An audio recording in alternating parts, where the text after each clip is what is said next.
That's why I make the distinction between community and communion. So community, you and I have shared something. Can be religion, can be moral value, can be culture, can be political theory, whatever, right?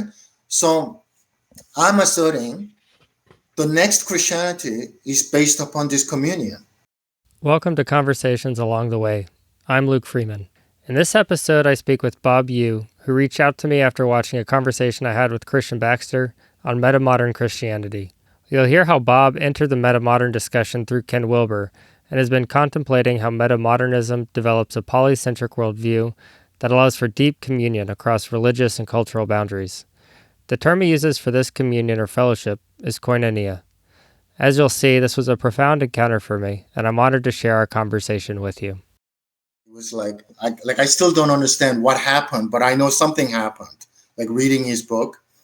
So just to share, like I was living in New York City and Amazon was just coming online and I ordered a bunch of books from Amazon. And I read this book called Leadership and Synchronicity. And I love that book. So at the back, the author recommended a bunch of books, including No Boundary by Ken Wilbur. So I ordered a bunch more. And I remember picking it up in July, right? So I remember picking it up, No Boundary. And I'm like, well, what the hell is this? The guy is using words like Gestalt. And I'm like, why did this author recommend this? I was like, and I'm like, I regret ordering now. Like, I want to get a refund, right? But I'm like, I hate returning things. So I was like, what do I do? So you know what? Let me just read other books. And then let me get back to it. If I don't like it, I'm going to return it. So I still remember exactly 1 week later, I read other books, came back to it. And I was like inhaling, like I was starving to death. Yeah. It's the greatest book ever. So I'm like, what the hell happened in those 5 days? Like nothing unusual happened, but I had such a negative reaction and 5 days, such a strong positive reaction. And I became a huge Wilber fan and that literally launched my spiritual life, like since then, and which hasn't stopped. It keeps going. So that's why when you were talking about metamodernism, here's somebody else who read something, it did something to him. So I'm very interested to hear your experience, and the interview with Brandon clarified a lot. That's why I'm like, okay, but I still want to. That was my number one reason for contacting you. Yeah. But number two is if you don't mind, I mean, please don't feel obliged. I do want to conduct a little spiritual experiment that I do with a bunch of people. Okay. Again, it's not hypnosis. You don't have to believe in anything. It's not trick question, nothing like that. And I'm still in the process of. I will explain more. It is relevant, as in it is related to Christianity. And if the experiment is a success, I'll be ecstatic because for me, this experiment, I assert, is the true metamodern Christianity. That's why I want to do it. Okay. Yeah. Because I really don't want to go into metamodern, the theory itself. I mean, I didn't read Brandon's books. There are many other books, and I have watched a bunch of other metamodern thinkers. Like, do you know Lena Anderson? Do you know who I'm talking about? No, I haven't. Yeah, so there are other big names, That's why, and there's no single like a definition of metamodernism right now. So she used to call her work like a metamodernism. Now recently I found that she changed it to polymodern economy because it's different from what other people are doing. Interesting. Yeah, so that's why I don't want to get into it, and based upon what I read, it's very similar to Ken Wilbur's stuff. So I'm like, well, whatever, it's like, okay. Yeah, okay. What I wanted to experience, in my model, I call it dialogue, to separate it from discussion and debate, right? And it's my own thing, but I realize it's very similar to what other people do, especially David Bohm. I don't know if you know who that person is. Physicist. No. He taught something called Bohmian dialogue. Anyway, so what I'm doing is Bohmian dialogue, but I never studied with anybody who did it. But based upon their theoretical explanation, it's almost identical. So the reason why I bring this up is because David Bohm worked with some people in, I think, was it in England? Because I think David Bohm was British. But anyway, So some people said, "Oh yeah, when this dialogue is established, it is just like koinonos. Do you know that Greek term? Oh my God, I can never. It's a word. It's the Greek word that's in the original Greek Bible, which is translated as communion. Okay. Right? Okay. Yeah. So let me just koinonos. I think yeah. I think it's koinonia. Koinonia. Okay. Okay. Yeah. So there are different meanings communion, and so there's a sense of, and so they say, so in English it's translated fellowship, but they say no, it's more than that. It's a fellowship that's profound and intimate in unity. So and some people quote the Bible passage from Matthew, like, when there are two and more of you, I'll be there. So Yes. they're saying that communion is that, so what I wanted to do was actually have this conversation in this communion. And I use the word impersonal fellowship, right? And there's a profound degree of intimacy that people experience. So my assertion is, I'm not surprised that you have anxiety response, because most of us have a certain social shield. Yeah. Right? And which is normal, right? And then when we become friends, we maintain shield, and then we relate through something shared. Yeah. So in my teaching, that's why I make the distinction between community and communion. So community, you and I have shared something. Can be religion, can be moral value, can be culture, can be political theory, whatever, right? So I'm asserting the next Christianity is based upon this communion. Yeah, the Koinonia. Yeah. So I'm just going to try to restate it to make sure I understand. You're saying, let's call it modern Christianity is based more on maybe a community around certain beliefs, maybe propositional beliefs, maybe a creed, or certain practices, worship practices, or a liturgy, commonalities in that way.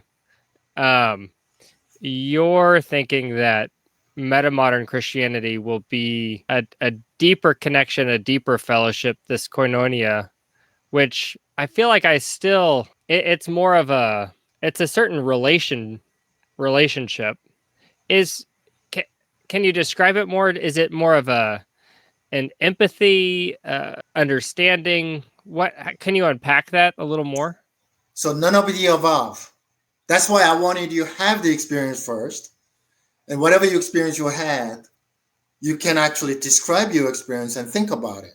Now, given the experience, we can interpret it differently, right? So I'm trying to use the Christian framework to interpret it, right?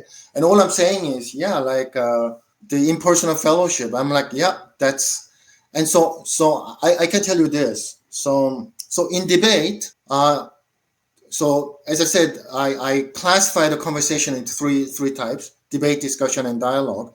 So in debate, you have a position, I have a position, and we are arguing to see which position is the right one, the other is the wrong one. So that's one way. But it doesn't have to be contentious. Like, for example, if you and I decide to go for dinner, we have to have a debate. Which restaurant are we going? Right. We have to choose something, right? Right. Okay. Yeah. Yeah. So whereas discussion is, it's like, hey, you know something about, let's say, Catholicism. I know something about Protestantism. And we're sharing useful information. So there's no debate. Nobody's trying to establish who is better or not, right? We just, maybe it's useful to you. Maybe you don't agree. Maybe you just, it doesn't matter. So it's just sharing information. But nobody's changing sides or positions. Nobody's accusing the other of orthodoxy or heresy, nothing like that. So there's a discussion, right? So it's more knowledge oriented. So again, discussion is very normal. Like if you say, oh, I've been to Hungary. I'm like, oh, what's it like? So it's like a discussion. You're sharing your travel experience, right? Like, yeah, you want to say Hungary is the best place to go. I have to go there. Nothing like that. Okay. Right. Yeah. So dialogue, for now, is none of the other two. It's not about establishing whose position is right. Mm-hmm. It's not about sharing our positions. And dialogue, we're not trying to establish a common position whatsoever. Yes, something does happen. Right now for you, it's theoretical because, like, how can it happen, right? So it's kind of mysterious, but I don't want to go into the theoretical explanation of it without the experience. Otherwise, it's like, it's like I could be saying, well, I'm actually an alien being born into a human body. My plan is like, it becomes something so abstract and just like, it may be interesting, but doesn't matter. It's irrelevant, right? Mm-hmm. So I feel like because you sense some anxiety, I know there's an opening. So that's good. So the more we do it, the more it could show up, but we don't know. So I just wanted to try. So why am I proposing this? Because what I'm saying is, like, so in your interview with Brandon said, like, because he was describing Paul Vanderklay's online community and people with different backgrounds and by the way, I don't know. I know almost nothing about Christianity except that I used to go to Korean Protestant church. Right? Okay. So I know nothing about history, doctrine. It's like community center, right? Yeah. So and that was like long time ago. I'm in my 50s. So the last time I went was I was 17 years old. I mean, okay. Right? So it's like, so forgive me if I get the terms wrong, right? You're fine. Yeah, just go right through it, okay? So somebody wanted to have communion, whatever, some ritual, and Paul said, well, no, because we all belong to different denomination beliefs, we can't do something. And Brandon was challenging that, but you guys are already having a communion, right? Yeah, okay. Yeah. So what I'm talking about looks similar, but it's not the same. So what I mean by that is that the postmodern Christianity is that we can all get along despite our differences, right? So what is something shared? The shared is being nice and open to each other. That's what's shared.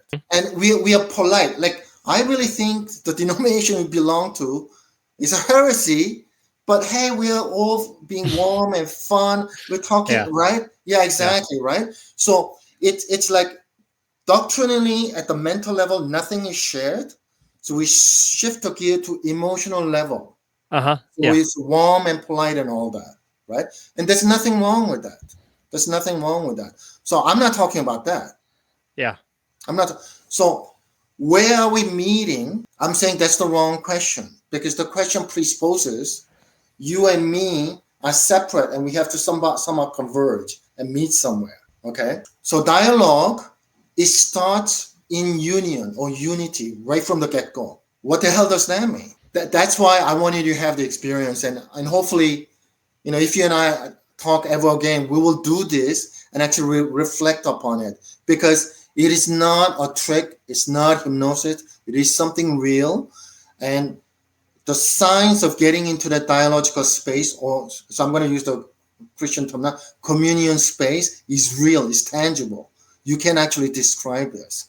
And I don't want to say what it is to you, because everyone feels differently and everyone uses different words. Hence, there's no need to unify at the level of belief or doctrine.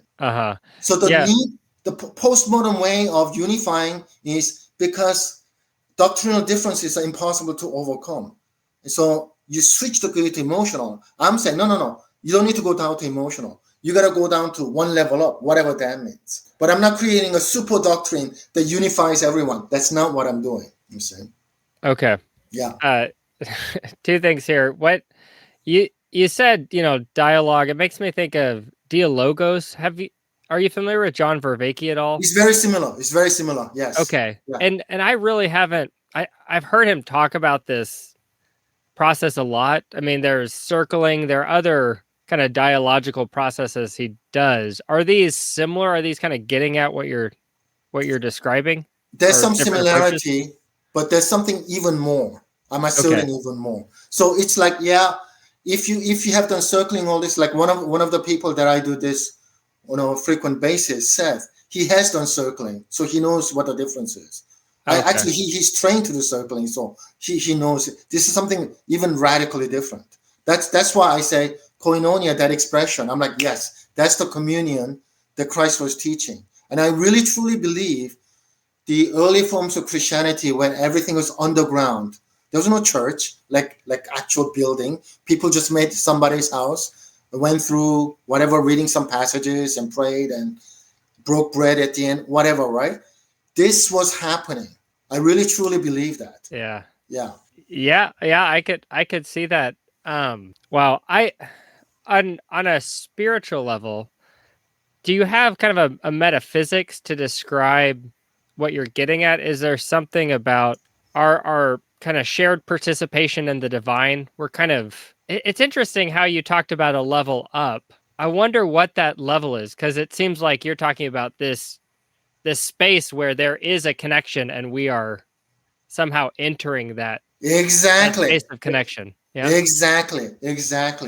So if I use more traditional ego language, basically the reason why you are feeling anxious is the ego barrier that separates you and me is beginning to fall down. That's why there's anxiety. So people who are not used to it, it's very threatening. And some people say, you feel like I'm naked. I'm standing naked. Yeah, obviously nobody is naked right now, but psychologically something like that happens. Like in one session I did, this woman said, yeah, like, she was a stranger to me. So she was sitting to my right and she was like describing, yeah, it's like the wall between me and you, Bob, is like disappearing. That's how her mind was interpreting the sensation she was feeling. Wow. Yeah. So that's why I said community, because we are still separate. We need something to unite us, whatever that may be, some belief, doctrine, ideology, whatever, right? Yeah. But in communion, our separated boundaries fall away. So we literally become one body under Christ. So all the rituals of prayers are expression of this. Yeah. So this is the soil. The doctrines, all this are derived from this. That is my assertion. Yeah. I think there's a lot there. Yeah. Yeah. And I'm hoping to pass it on to Christian people, because I just get so frustrated. On YouTube, there are so many Christian YouTubers who are knowledgeable, ministers and priests, right? So and they explain what this is wrong, that, and some people go into history. And I'm like, yeah, like, because I have mystical inclination. Initially, I'm like, oh, if I had to choose all over again, it would be Orthodox Christianity. And then, but I listen to Catholics, I listen to Protestants. I'm like, oh my God, yeah, I agree with them too. Yeah, I'm metamodern. I agree with them. I can't deny it. I can look, yeah, like it's true, because I know something about some history, right? Yeah. So I can't deny it. So how do you reconcile it? So me, I can see somebody new in your journey. Yeah, you're not denying the narrow dogmaticness of evangelical churches, but at the same time, there's some benefit. That's why you don't mind your kids going there, but you cannot completely commit to it because there are some real issues with it. But then there's no real church you cannot 100% go to. Maybe Catholic Church, but anyway, I have issues with Catholic Church. But anyway, so my point is like, okay, so how do you overcome this? I'm saying this is why people change denominations, because they see something negative and they got to go to this side, and I'm saying this is all horizontal movement. I'm not saying this is bad. It's like, for me, I feel like everyone should go to all the churches, right? Because I'm metamodern. So in my model, I call it polycentric. Okay. Yeah, right. So everything before metamodern, so which is postmodern, modern, traditional, indigenous, whatever, right? Everything before metamodern, I call it monocentric. Everything that begins with metamodern, I call it polycentric. And dialogue is what I call holocentric. And beyond holocentric, I call cosmocentric. I'm not going to go into that, but dialogue is holocentric. So you are metamodern because you see different things, and there are issues, but you have not rejected them. So you're not saying intellectually you could reconcile them, no. But emotionally, somehow you're at ease with all of them, right? And you're not denying any negative aspect. Yeah. But the answer is you have to grow up to holocentric, where dialogue becomes possible. So dialogue is the answer to this existential problem that a metamodern person feels. Wow. So Brandon was like, I cannot send my kid to, fundamental church and tell them, well, actually, like dinosaurs existed 60 million years ago. Like, he's not comfortable. So I'm sorry to say that for me, Brandon, intellectually, he's metamodern. There's no denying it. But emotionally, he's postmodern because he cannot handle traditional church. He's very uncomfortable. There's certain hostility that he has to work through. Yeah. Me, I'm born in Korea. So naturally, Korean culture is conservative, traditional. So I'm like, I love Catholic Church. I love the ritual. I love, all the prayer, kneeling. I'm like, it's like, it's like second nature to me, right? Like, it's like me in Korean culture, I bow to the elder, so praying on my knees. Hell yeah, bishops and pope. Yeah, it's like second nature. What is hard for me is liberal individualism. You're free to do whatever the hell do you want, right? Yeah. So I'm good at it now, but my point is, it's like that modern way of being. I had to learn it as an immigrant, right? Right. So anyway, so that's why what I'm saying is the ambivalence that you feel about what do you do, and I'm predicting you will never be at home in any denomination, including Catholic Church. You will be maybe more comfortable, but you can never say, okay, Catholic Church, I can ignore everything else because you're metamodern. It's impossible for you. Yeah. Oh, wow. So the answer is the dialogue. So dialogue is the practice, but I'm trying to create a theology or doctrine out of it with other Christians who are well versed in different doctrines, histories, and theology. Yeah. Which I think the language is there in Christianity. I mean, you talked about the metaphor of the body. Christ as the head, we are the body. In Paul's epistles, he uses that language quite a bit, which is a shared participation in a greater whole. That's right. And in some ways, there's no division. There's kind of separate expressions of participation, but it's all part of the same whole. You're describing dialogue to the letter T. Okay. Using Christian framework. Exactly. That's the theory. Yeah. So I'm and also I used to teach martial arts. So I'm more interested in the practice, actual doing, instead of discussing it. Right. Yeah. So I wanted first to have actual experience. Yeah. And the other metaphor that came to mind was the idea of the communion of saints, which is an idea of, those who, attain sainthood, which to me is more of a fuller participation in the divine nature, that there is a communion among those saints, which in some ways, even a sinner like myself can participate in the communion of saints to some degree, but there's an aspiration for greater participation in that communion. So to me, that's another way of describing what you're talking about. Yes. Which, wow, I mean, you are really tying together a lot of threads for me in a very helpful way, Bob, because I think on an emotional level, what I'm really looking for is a groundedness or a sense of kind of participation or kind of wholeness in a community. And I think the way that that's presented to me is participation in something like a certain denomination or certain Christian community. It almost feels like to experience that kind of community, a sense of being part of a larger whole, it requires a commitment to a specific denomination or a specific tradition.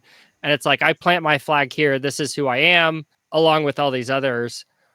But I think you're right. There's something that's very problematic about that approach for someone who's metamodern, because one can never fully commit, like you're saying. There's always this sense of, well, I mean, I'm here, but I could also be over there and also live a fine life. Or I mean, maybe I find myself inclined to Catholicism, but Eastern Orthodoxy has a lot going for it. And anyway, maybe I'd want to visit an Eastern Orthodox church every now and then and get a little bit of that. There's I think it's very hard to, like you were saying, kind of plant your flag and say, everyone else is wrong. I just can't take that position. So then the question is, how does one experience that community, that communion? So I think what you're really answering that question. This is why, I mean, Ken Wilbur wrote this. I tried to find the footnote. I read it. But he was saying that the early disciples of Jesus Christ were, to use Buddhist language, enlightened beings who could transmit spiritual force. And everyone could feel it. Yeah. Right? Like, so when I did it with a bunch of people, one guy said, oh my God, the air around us is like thick. He could actually feel the difference. He would actually walked away 10 feet away. Oh my God, I don't feel it here. So that's why I said this is like almost physical. This is not just an idea. It's a physical, tangible, right? That's why, okay. So we first established this almost substanceful reality of communion, and then we can talk about it, right? Like that's the point. Yeah. But yeah, like so Ken Wilbur said early, but once it became codified, it became legalistic, meaning that people couldn't sense it, but they could copy and reproduce the rituals. Yes. Yes. So like for example, like recently I have had experience of God, but I have to be very careful what I mean by God. But theological language is very convenient. So just imagine you meet God, right? Then of course you're gonna fall down on your knees, right? Okay, so it's like you become humbled and you just renounce everything that's worldly because there's only God, and there's a sense of prayer. Like the prayer is not just mental words. Like here's God, so of course I'm praying to. Like the prayer becomes reality, right? So a certain sense of prayerfulness has been established. So I'm like, wow, this is what Christianity was teaching. It's just mind-boggling. And since I'm not an atheist, obviously, but I don't have any strong personal affinity to Christianity other than the churches and cathedrals, because I love, art and, Christian architecture. They're beautiful, right? Right. So I'm like, holy cow, what this is what they're talking about. And then, so thank God for Google and online, people write all kinds of things. I'm like, yeah, so I realized I'm not just hallucinating. I'm not just because mind can lie and come up with all kinds of stories and feel so real, right? So I'm like, yeah, other people describe this. So I'm like, yeah. So that's part of my spiritual journey. So I'm like, yeah, and for the first time ever, I really feel religious, totally religious. It's a weird feeling. And I don't know, that's the only word that can convey it. And right now, Buddhist metaphor, they don't do justice because they use more meditative philosophical language. So I need to use religious, devotional, prayerful language because that captures my experience, the emotional tone, very correctly. Is it a feeling of awe?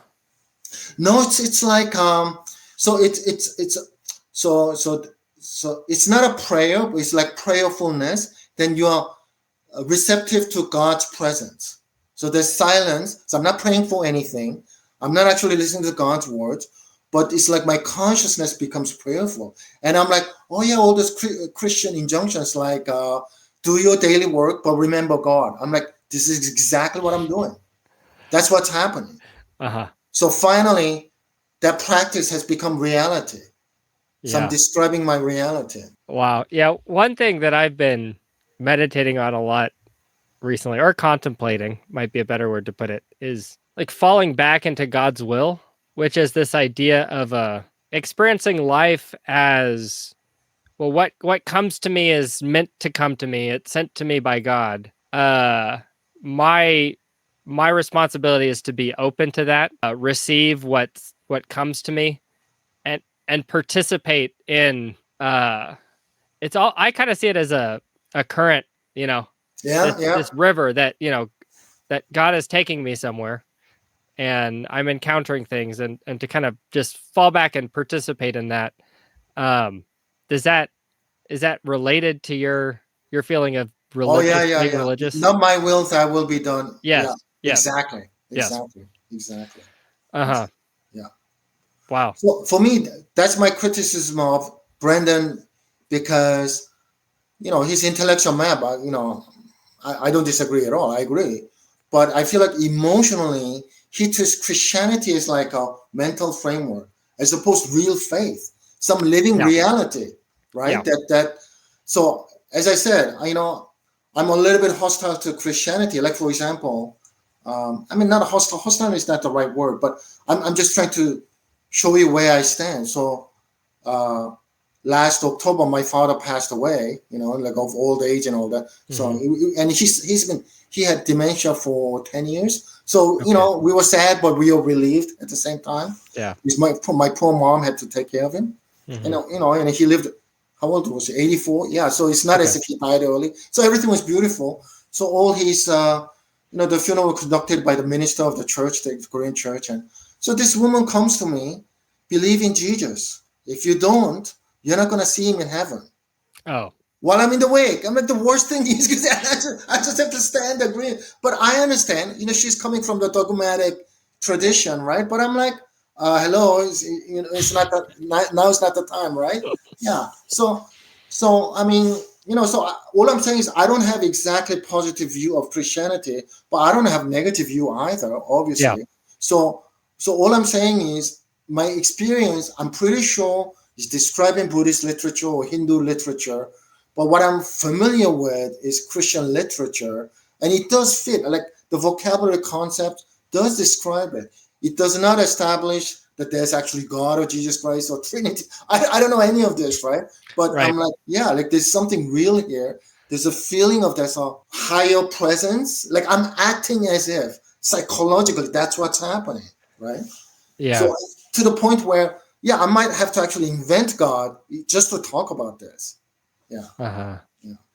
Yeah. Yeah. And what I was thinking about when you were talking about the early church, early Christian communities, is the central role that the Eucharist played, the communion, sharing the elements, the bread and the wine, which to me is a symbolic participation in the body of Christ. You're actually consuming these elements, which either symbolically or however you want to see it, represent, the blood and body of Christ that's entering you.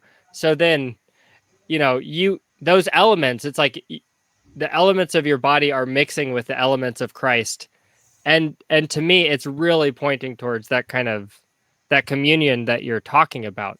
As a community, you're receiving the elements together. Together, you're kind of being joined in the body of Christ. I think you're right. And seeing that as kind of the center point.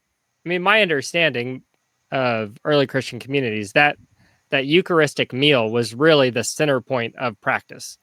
That kind of everything led up to that. And to me, that is that sacred participation in the divine. So I think your case holds a lot of water. Oh yeah. Uh, And yeah. and since metamodernism is a developmental framework, I would argue, 2000 years ago, of course 99% of the people were illiterate, right? But it's not just they had the oral language. They were way more physical, sense-based, right? Yeah. So all these theories, God, divine love, all these words mean nothing. It has to be translated to something that your hands can touch. So of course, it's not just ritual, it's something tangible to the hand, right? Yeah, and that's why I remember listening to this rabbi. He said, yeah, like Christians, they go by beliefs, but we Jews, we go by behavior. Because yeah, Judaism way more ancient, so it's very physical. So I know that a lot of rituals are physical, like walk, hold this. It's all physical, right?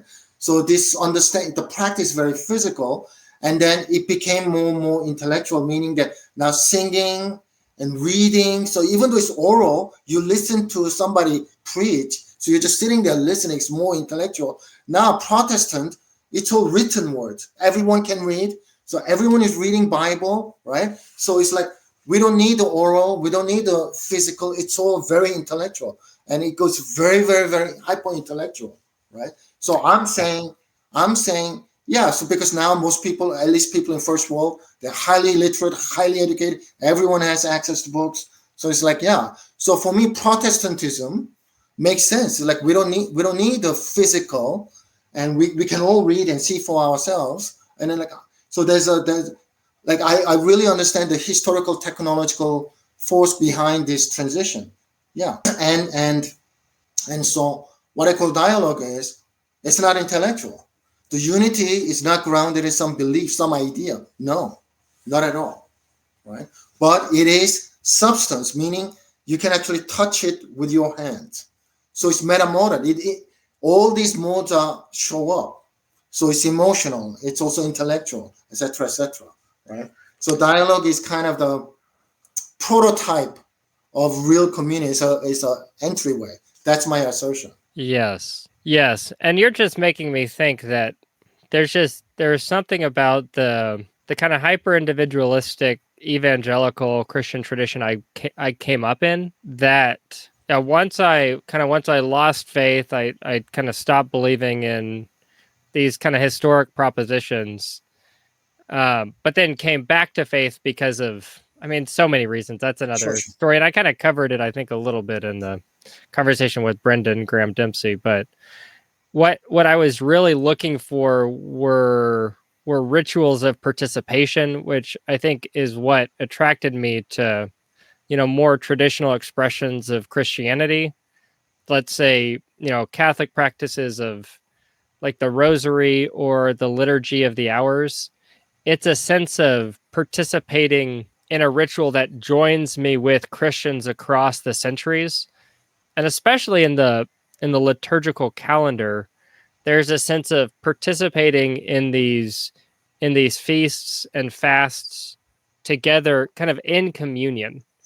Um, it's mostly at this point more imaginal, but I do think it's real. There's a real aspect to that kind of participation in something bigger, this bigger cycle. I think that, so I just, with what you're saying, it's just kind of, it's making me have perspective on kind of where, let's say, where my heart has led me. Because I think what I've been longing for is a sense of, participation in a greater whole, that I think my tradition kind of led me towards this very individualistic, it's kind of like there's God and my understanding of God, Mm, and I felt like what I was lacking was this greater participation, and not just in a physical space, but even across time.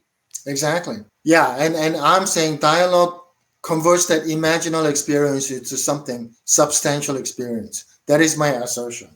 That's why I wanted to try it with you. See if you can actually feel it. Can, do you mind describing what that looks like? The dialogue, is it just what we did at the beginning of this, or? So what I can say is, so because I'm a programmer, and of course, everyone modern has certain bastardized scientific attitude to things, like show me the proof. I gotta be able to see it, right? Right. So what I like about dialogue is there's something empirical about it. You can see for yourself, Yeah. right?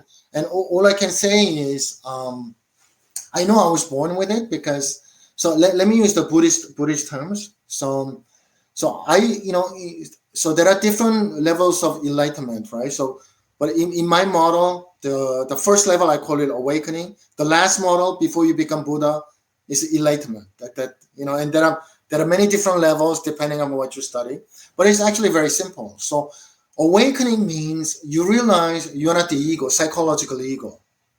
So if somebody asks me, Bob, like who are you? Then I can speak like ego. Yeah, I'm a man. My name is Bob. Da, da, da, da. This is a psychological description. I'm impatient, or like whatever. I like this, right? Okay. And there's nothing wrong with that. So the awakening means you're none of this. So you're not ego. Yeah. Right. Okay. So my assertion is that's what soul is. But in my model, I make a distinction between ego, self, and soul, and God. That's the way I make the distinction. So the first awakening is you go from psychological ego to self, right? Okay. And now, what's his name? Meister Eckhart said this: the eyes that look for the God are the eyes of God. So in his schema, Yeah. what I call self, he calls it God. And then he has one level, Godhead, right? So awakening is to know that you're God. To borrow Meister Eckhart, Uh-huh. So I claim awakening. So I know when he says the eyes that's looking for God are the eyes of God, I know exactly what it means. I'm like, yeah, that's true. So that's self. But what the hell is ground, Godhead? Sometimes it's translated ground of being. So Yeah. more philosophical translation is being and ground of being. Right. So for me, enlightenment is knowing what ground of being is. Awakening is what being is. Being is separate from ego, in a manner of speaking. Of course, I'm making it super simple, and I'm not interested in creating a very correct, subtle map. There are many books for that. What matters is the actual experience and understanding of it. Right. So self becomes soul when the self recognizes what Godhead is. And I'm claiming I'm a soul now because it's like I cannot describe what Godhead is, but I'm acting as if, right? Like that's why I feel prayerful. That's why I feel humbled. Like it's all very natural, right? So these are soul's attitude. These are the soul virtues when it knows what God is. So these virtues are described in Christian literature in many different ways. Unfortunately, it's psychologized. So no, it's not psychology. That belongs to ego. We're not talking about psychology here. Yeah. It is something I do not choose to do. It's just happening to me. So God's will really isn't one way of describing this. Okay. So having said that, so in dialogue, what I notice is the ego cannot enter into dialogue. Only self or soul can. And there's this ground that you can perceive. And I call it impersonal ground of dialogue. You can actually feel that. It arises between us. So the idea that Jesus is with us is not just a good metaphor. We can actually have an experience. Maybe this ground is what Jesus is. We don't know. There's a reference to these metaphors. I may be wrong, but at least we're having something, some experience, as opposed to having pure speculative experience. Right. And what happens is everyone sees exactly the same thing, but everyone explains it differently and using different concepts. So we don't have to agree upon any doctrine. Yet, because we all see the same thing, we know exactly what the other person means. So I feel 100% seen and understood for the first time ever. You're saying that right now, or you're saying in dialogue? When it actually happens. Yes. It's like somehow, yes.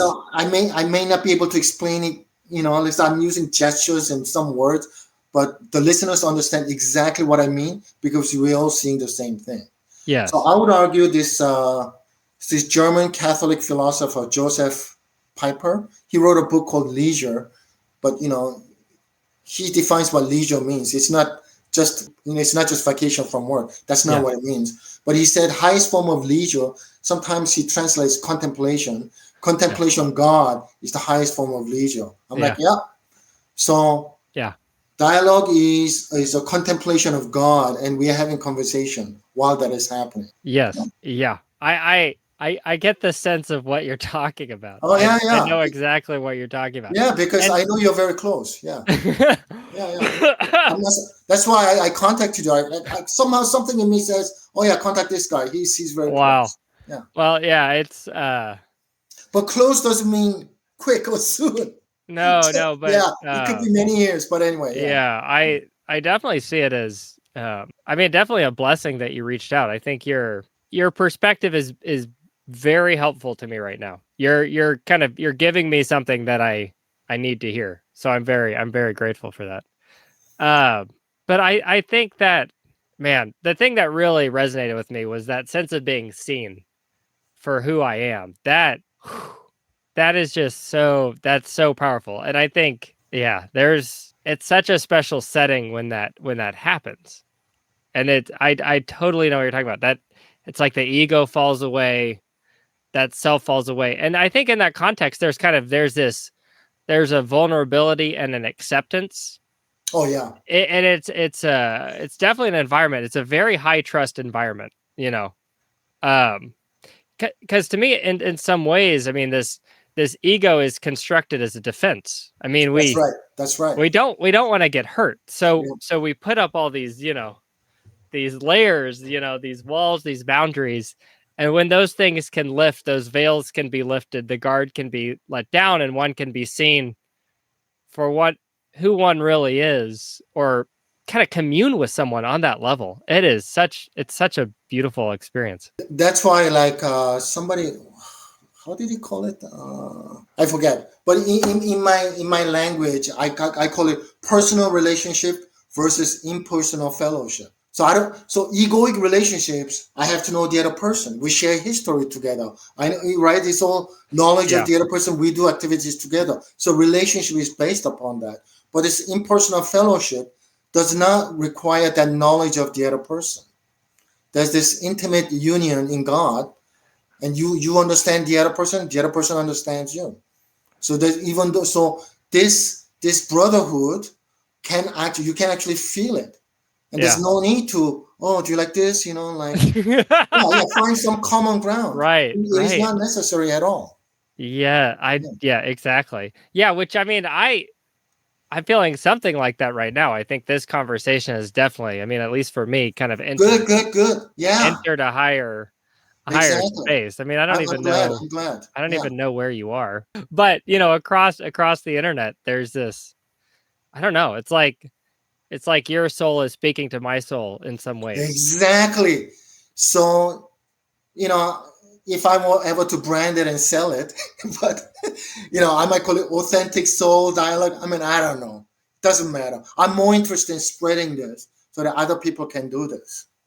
And what I like about this is, given the hyper individualism, nobody likes somebody else telling you what to do, right? I mean, and I'm a libertarian, 100%. So I don't want any. I'm against democracy. I'm against monarchy. And anarchy, because anarchy means no rules. I'm like, no, I have a lot of rules, moral rules, whatever, right?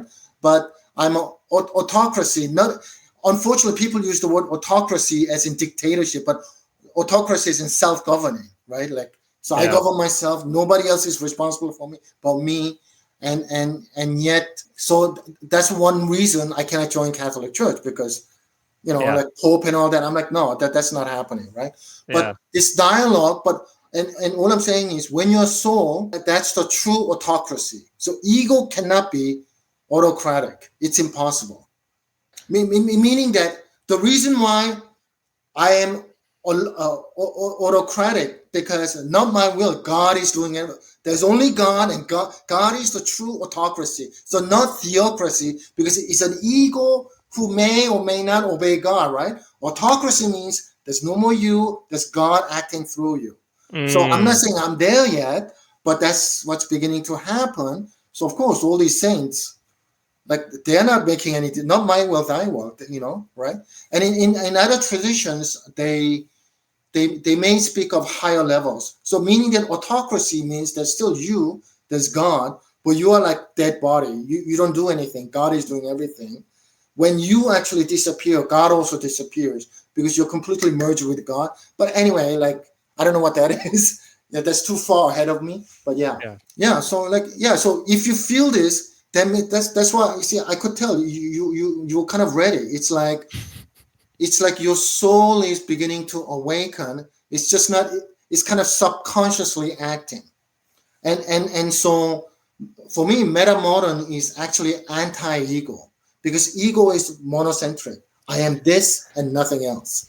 I am this, that, and nothing else. And suddenly ego is realizing, well, I could be this, I could be that. So something is loosening up. That's why there's this oscillation. I'm not quite this, I'm not quite. So what am I? You see? Yeah. Exactly. Can you unpack that term polycentric for me a little more? What do you mean by that? Okay, so poly means many, obviously. Right. But so monocentric means the psychology of monocentric mind is always organized something.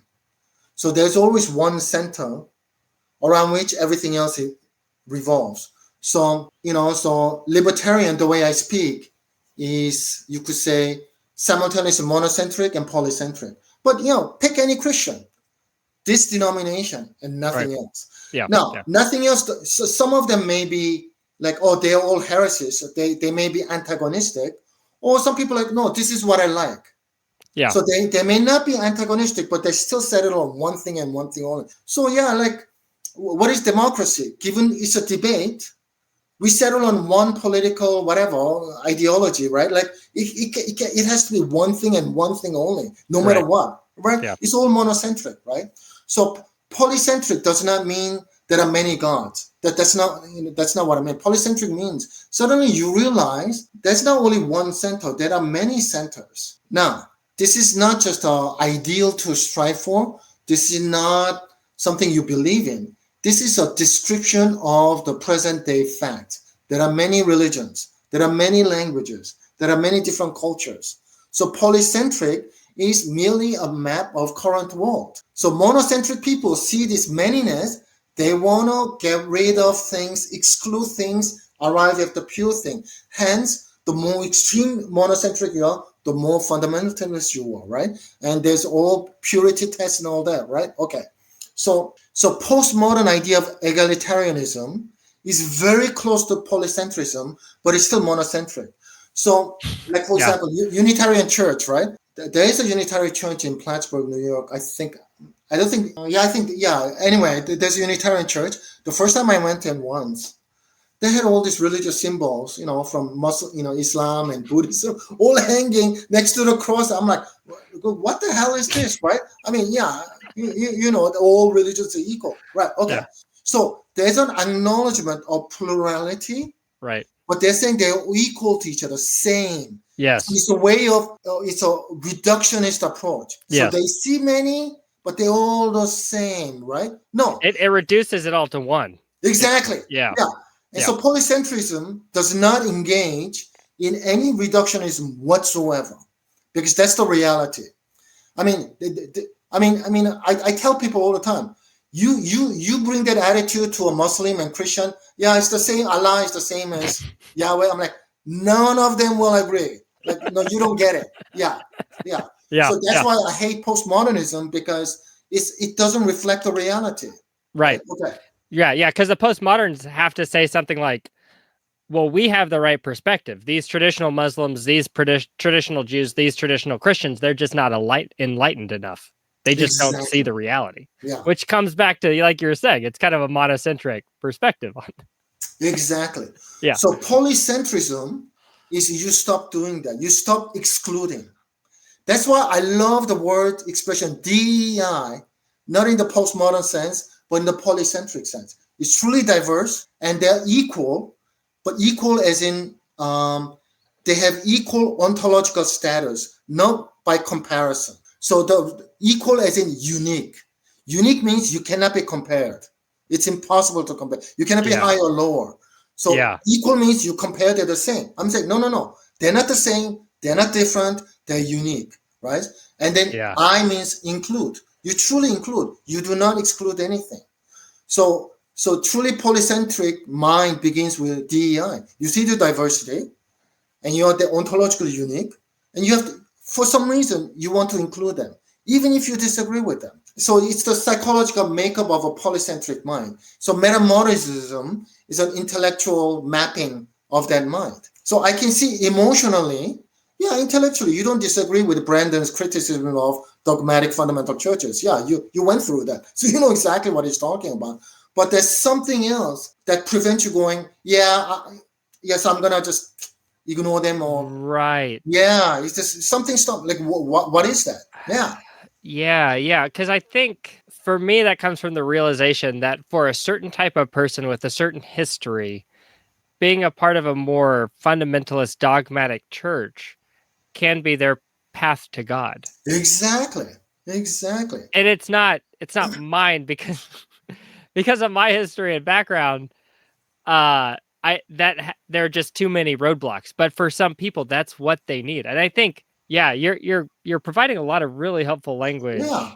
See, I recognize another polycentric person. Like, so you don't know the theory, but doesn't care. Doesn't matter. You're acting already like it. You could say emotionally, but it's not really emotional. You don't know how to explain it. It's just, that's what you do. That's how you think. It's not like I love my dogmatic fundamental church. It's not like that. It's like, So there's another reason why I use polycentric.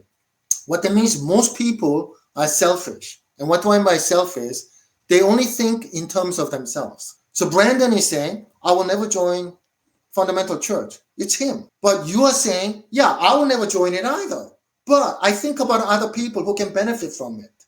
Yeah. So your thinking is more us, and we are all different. You see? Hence, it's not a collective based upon unified agreement.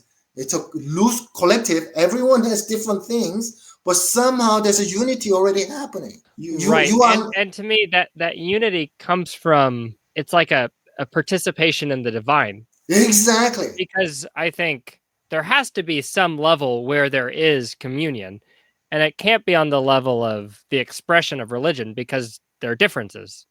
Unreconcilable differences. You cannot reconcile these differences. Exactly.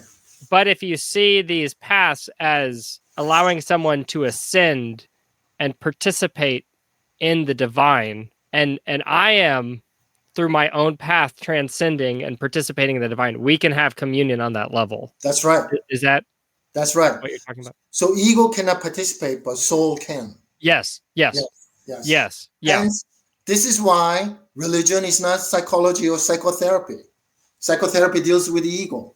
Religion deals with soul. Yeah. So that's, for me, you're demonstrating Christian love. So this person, hey, they may have to go some evangelical dogmatic church. Maybe it's good for them, even though you're not friends with the person. That they see, so already that charity, generosity, which is a Christian virtue, is not personal. It's like you are not condescending to this person. Oh, but sooner or later they're gonna grow up to where? No, Right. Exactly. So it's Yeah. humble. Yeah. Yeah. So yeah. And I think, and sorry to interrupt, but go on. I think that's an issue I have with, say, like the Ken Wilbur spiral dynamics model. There can be a sense of, well, I've arrived, I'm up here. Eventually, these people, they'll make it, or maybe they won't, but, they're headed in the right direction, which is where I am. Exactly. And I that just always rubs me the wrong way. So these are monocentric people using polycentric theory to feel superior. It's yes, exactly. Yeah. Yes. So they know things that are integral or polycentric, but their being is still monocentric. Yes. That's the problem. Yes. Do you see that as a improper reading of Ken Wilbur dynamics, like a misuse? Oh, hell yeah, it's wrong. Okay. Like, in fact, the founder, because I went to many spiral dynamics workshops, so I know what I'm talking about. Like Claire Graves, the founder, said, people have the right to be where they are. Yeah. He was not trying to change them, to lift them to, no, he was like, no, people have the right to be, and you got to create a appropriate environment for them so that where they are.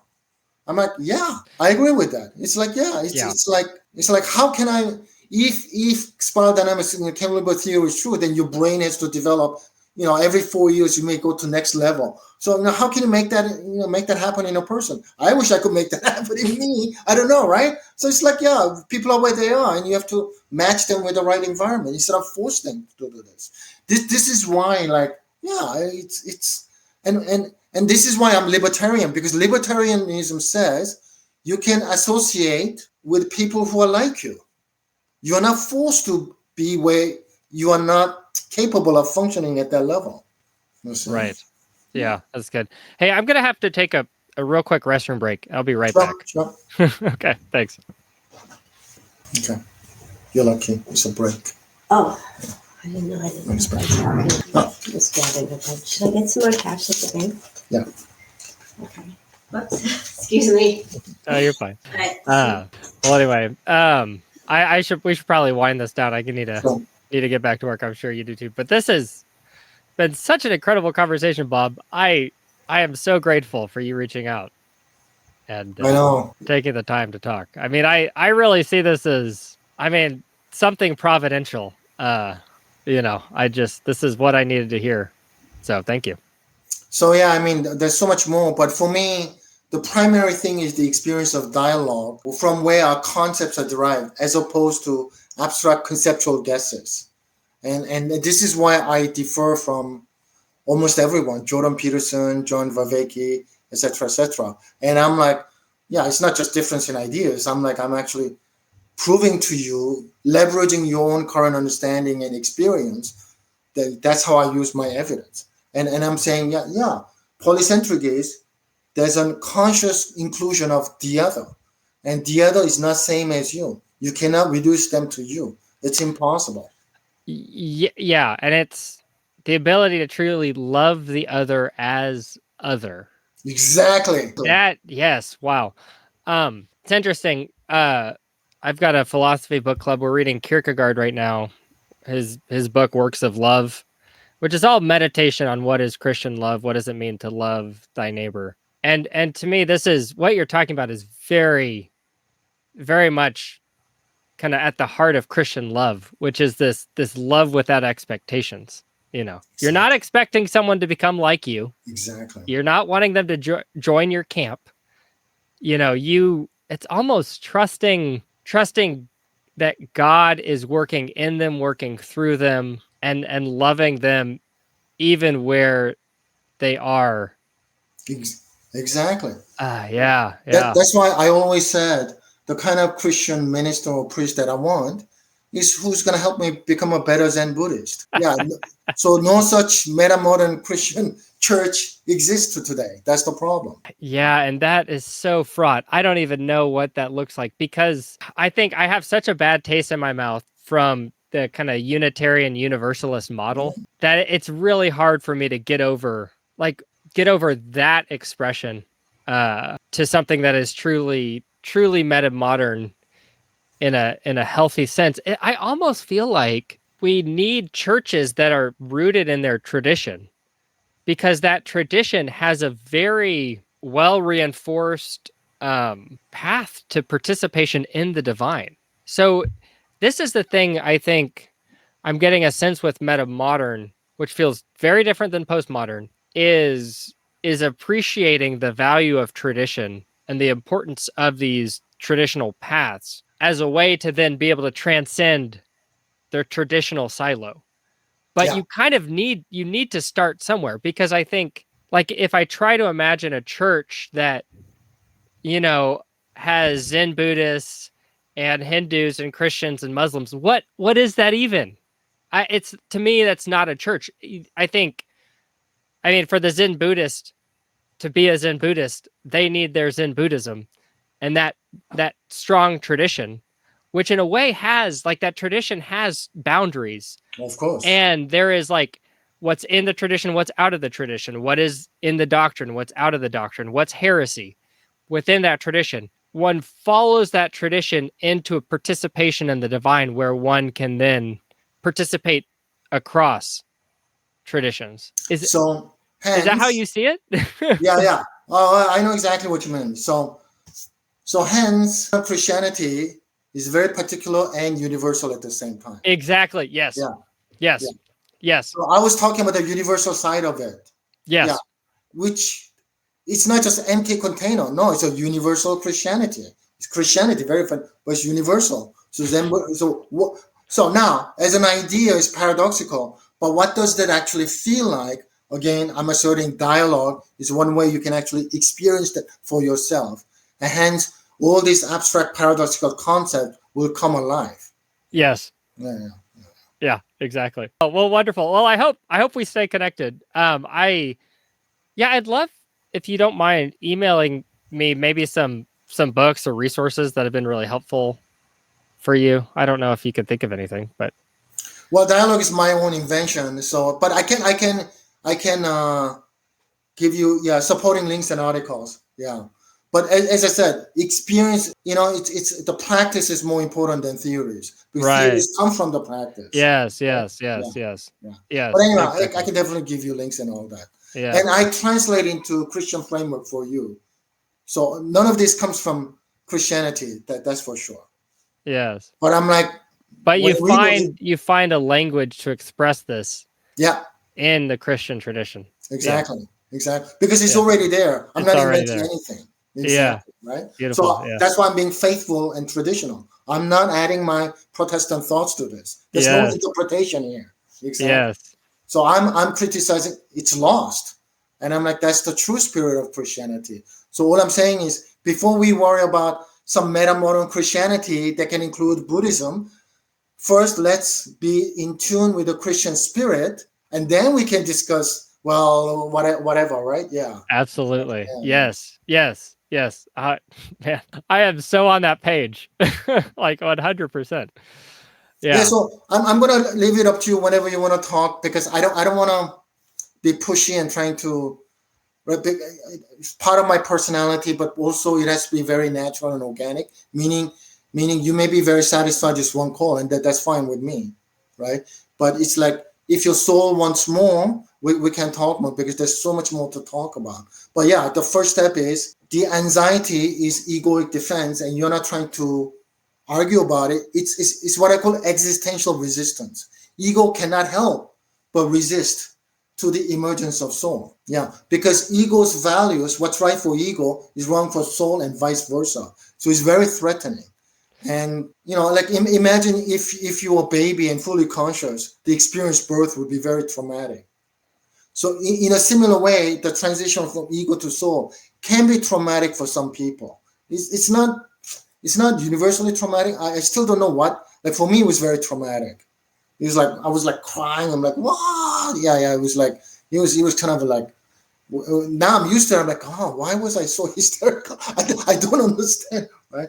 But yeah, so you see, it's very normal. And in traditional settings, it's like different traditions do it differently. But I'm not trying to push you that way, because it's not part of what I call metamodern spiritual way, because there's no guru. That's why monocentric, they all have teacher, guru, disciple, right? So there's no guru here, right? So I'm not even a senior person. That's not how it works.